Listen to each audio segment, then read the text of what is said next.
I want to welcome our distinguished witness today, the Honorable Jerome Powell, the Chair Pro Tempore of the Board of Governors of the Federal Reserve System. Without objection, your written statement will be made part of the record. Chair Pro Tempore Powell, you are now recognized to present your oral testimony. Thank you. Chairwoman Waters, Ranking Member McHenry, and other members of the committee, I'm pleased to present the Federal Reserve's semi-annual monetary policy report. Before I begin, let me briefly address Russia's attack on Ukraine. The conflict is causing tremendous hardship for the Ukrainian people. The implications for the U.S. economy are highly uncertain, and we will be monitoring the situation closely. At the Fed, we're strongly committed to achieving the monetary policy goals that Congress has given us: maximum employment and price stability. We pursue these goals based solely on data and objective analysis, and we're committed to doing so in a clear and transparent manner so that the American people and their representatives in Congress understand our policy actions and can hold us accountable. I will review the current economic situation before turning to monetary policy.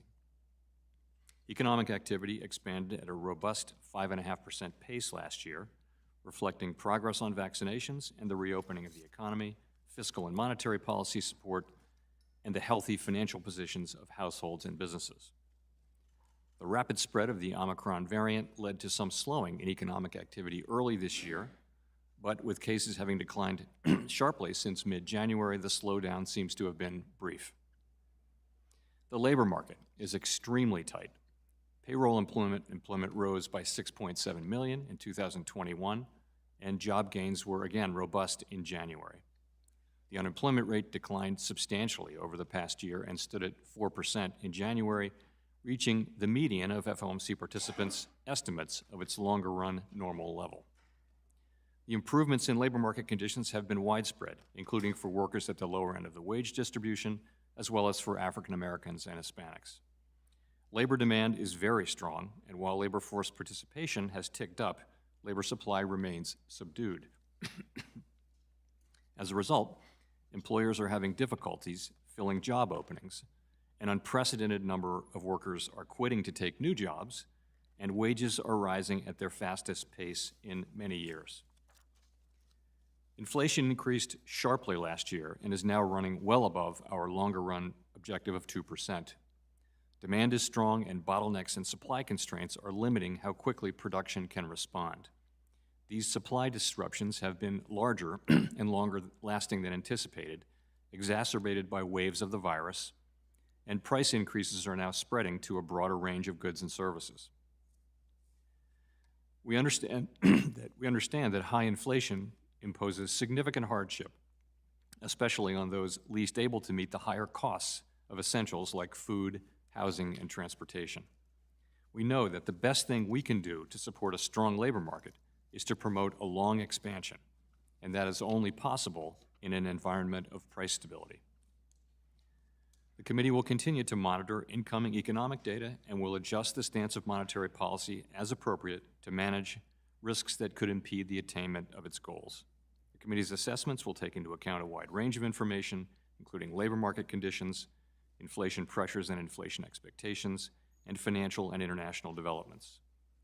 We continue to expect inflation to decline over the course of the year as supply constraints ease and demand moderates because of the waning effects of fiscal support and the removal of monetary policy accommodation.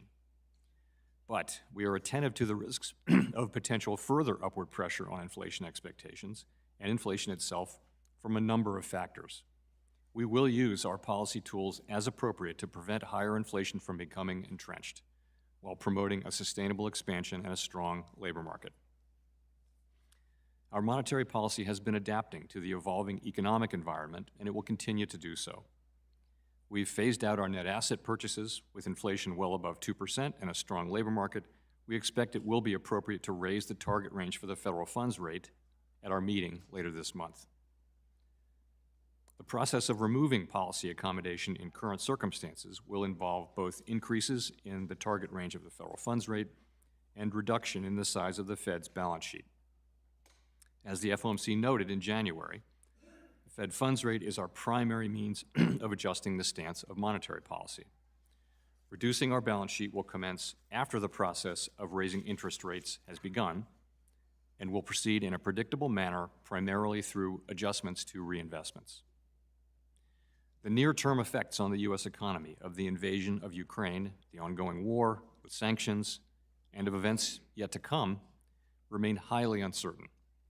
Making appropriate monetary policy in this environment requires a recognition that the economy evolves in unexpected ways. We will need to be nimble in responding to incoming data and the evolving outlook.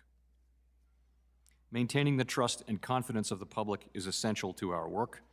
Last month, we finalized a comprehensive set of new ethics rules to substantially strengthen the investment restrictions on senior Federal Reserve officials.